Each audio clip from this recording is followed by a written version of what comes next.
பிரியமானவர்களே, ஆண்டவராகிய இயேசு கிறிஸ்துவின் நாமத்தினாலே உங்கள் யாவரையும் அன்போடு கூட நான் வாழ்த்துகிறேன். ஆண்டவர் கிருபையாய் நமக்கு கொடுத்த இந்த புதிய நாளுக்காக முதலாவது நாம் ஆண்டவருக்கு நன்றி சொல்லுவோம். ஆபத்து நேரம் கூப்பிடும் எனக்கு என்றும் பதிலுண்டு. ஆபத்து நேரம் கூப்பிடும் எனக்கு என்றும் பதிலுண்டு. என்னோடு இருந்து விடுதலை கொடுத்து என்னை உயர்த்துவார். என்னோடு இருந்து விடுதலை கொடுத்து என்னை உயர்த்துவார்.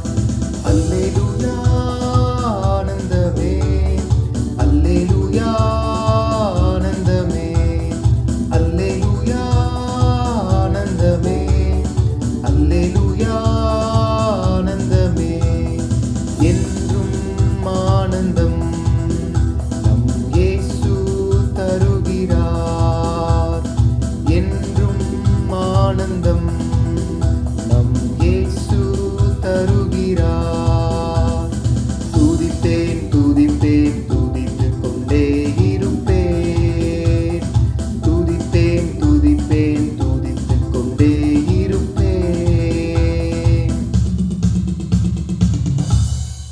இந்த நாளுக்கு அந்த ஆண்டவர் கொடுக்கிற ஒரு வார்த்தை நீதிமொழிகளின் புஸ்தகம் 1ஆம் அதிகாரம் 33வது வசனம். நீதிமொழிகள் 1:33.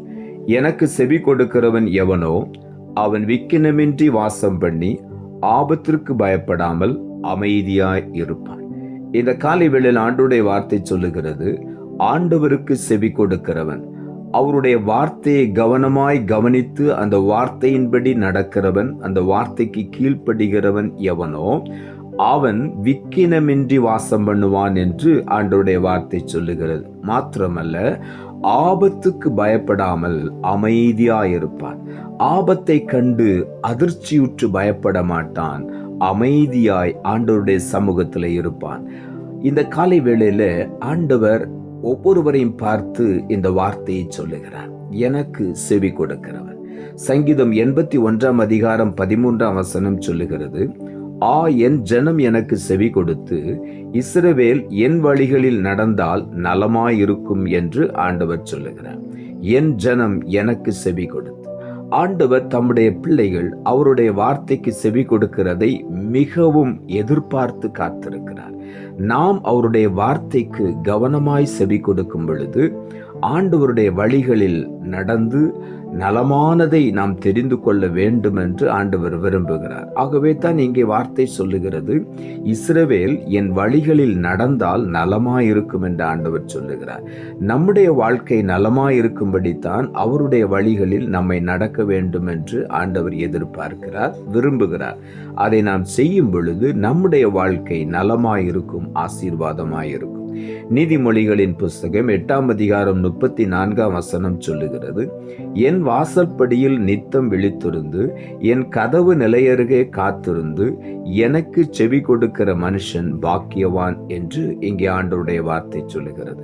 ஆண்டவருடைய வாசற்படியிலே அவருடைய வாசல், அவர் சொல்லுகிறார், நானே வாசல் என்று சொல்லுகிறார். அவருடைய சமூகத்திலே நித்தமும் விழித்திருந்து கதவு நிலையருகே காத்திருந்து எப்பொழுது ஆண்டவர் எனக்கு செவி கொடுப்பார், எப்பொழுது ஆண்டவர் என்னோடு கூட பேசுவார் என்று காத்திருந்து அவருடைய வார்த்தைகளுக்கு செவி கொடுக்கிற மனுஷன்தான் பாக்கியவான் என்று இங்கே எழுதப்பட்டிருக்கிறது. நிச்சயமாகவே அவருக்கு காத்திருக்கும் பொழுது அவர் நம்மோடு கூட பேசுவார்.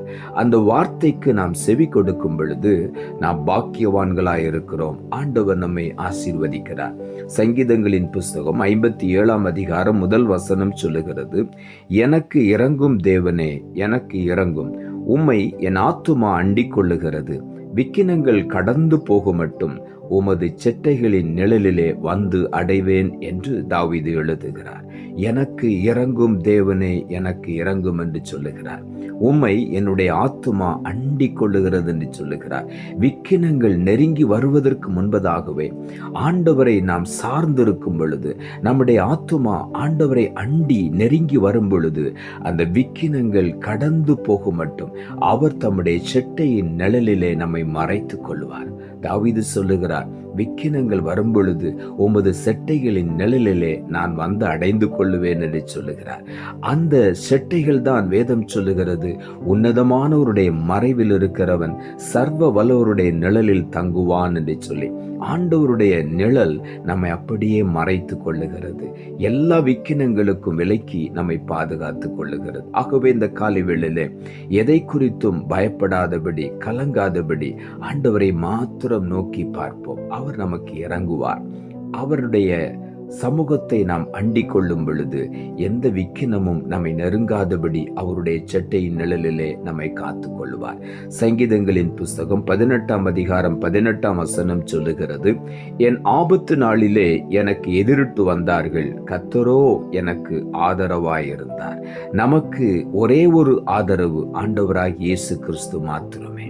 அவர் சொல்லுகிறார், கர்த்தர் மேல் உன் பாரத்தை வைத்து விடு, அவர் உன்னை ஆதரிப்பார் என்று சொல்லி. என்ன ஆபத்து நேரிட்டாலும் கூட, அந்த நாளிலே எவ்வளவு பேர் நமக்கு எதிரிட்டு வந்தாலும் கூட கர்த்தர் நமக்கு ஆதரவாயிருந்து எல்லா எதிரிகளுக்கும் எல்லா ஆபத்துகளுக்கும் விலக்கி நம்மை பாதுகாக்கிற தேவன். ஏசாயா தீர்க்கதரிசன புஸ்தகம் 32ஆம் அதிகாரம் 18ஆம் வசனம் சொல்லுகிறது, என் ஜனம் சமாதான தாபரங்களிலும் நிலையான வாசஸ்தலங்களிலும் அமைதியாய் தங்கும் இடங்களிலும் குடியிருக்கும் என்று சொல்லுகிறார். அவரை நேசிக்கிற பிள்ளைகள், அவருடைய சமூகத்தை வாஞ்சிக்கிற பிள்ளைகள், அவர்களைத்தான் ஆண்டவர் சொல்லுகிறார், என் ஜனம் எப்பொழுதும் சமாதான தாபரங்களிலும் நிலையான வாசஸ்தலங்களிலும், அசைக்க முடியாத, மாறாத, அழியாத, நிலைத்திருக்கிற வாசஸ்தலம்தான் ஆண்டவருடைய சமூகம். அந்த வாசஸ்தலங்களிலும் அமைதியாய் தங்குகிற இடங்களிலும் குடியிருக்கும் என்று ஆண்டவர் அப்படிப்பட்ட அமைதியாய் தங்குகிற இடங்களில் தான் நம்மை குடியிருக்க பண்ணுவார். ஆகவே நாம் எதை குறித்தும் கலங்காதபடி அவருடைய சமூகத்தை நோக்கி பார்க்கும் பொழுது ஒரு விக்கினமும் நம்மை நெருங்காதபடி ஆண்டவர் நம்மை பாதுகாத்துக் கொள்வார். அமைதியாய் தங்குகிற இடங்களை ஆண்டவர் நமக்கு குடியிருப்புக்காக தருவார். அதிலே நம்மை குடியிருக்க வைப்பார். அப்படித்தான் அவர் நம்மை அவருடைய செட்டைகளுக்குள் மறைத்து காத்துக் கொள்வார். ஆகவே இந்த காலை வேளையிலே எதை குறித்தும் பயப்படாதபடி அவர் எனக்காக என்னோடு கூட என்னை பாதுகாத்துக் கொள்ளுவார் என்று முழுமையுமாய் நம்பி அவரை சார்ந்திருக்கும் பொழுது நாம் ஒருபோதும் கைவிடப்பட மாட்டோம். எந்த விக்கினங்களும் நம்மை அணுகாதபடி அவர் பாதுகாத்துக் கொள்வார். நாம் ஜெபிப்போம். அன்புள்ள ஆண்டவரே, கிருபையாய் நீர் கொடுத்த இந்த புதிய நாளுக்காய் மறுபடியும் உமக்கு நன்றி செலுத்துகிறோம். ஆண்டவர் கொடுத்த ஜீவனுள்ள வார்த்தைக்காக நன்றி. எனக்கு செவி கொடுக்கிறவன் எவனோ அவன் விக்கினமின்றி வாசம் பண்ணி ஆபத்திற்கு பயப்படாமல் அமைதியாய் இருப்பான் என்ற வார்த்தையை கொடுத்தீர். வசனத்தை கேட்டுக்கொண்டிருக்கிற ஒவ்வொருடைய வாழ்க்கையிலும் எந்த ஆபத்து நெருங்கி வந்தாலும், விக்கினங்கள் நெருங்கி வந்தாலும், ஆண்டவர் அவர்களை உடைய செட்டைகளுக்குள் மறைத்து காத்து கொள்ளுகிறபடியினால் உமக்கு நன்றி. அமைதியாய் தங்க பண்ணுகிறபடியினால் உமக்கு நன்றி. நீர் அப்படி செய்கிறபடியினால் உமக்கு நன்றி. ஆண்டவரே, உம்முடைய செட்டைகளுக்குள் ஒவ்வொருவரையும் மறைத்து காத்துக்கொள்ளும். தாழ்த்துகிறோம். இரட்சகர் இயேசுவின் நாமத்தில் ஜெபிக்கிறோம் நல்ல பிதாவே, ஆமென்.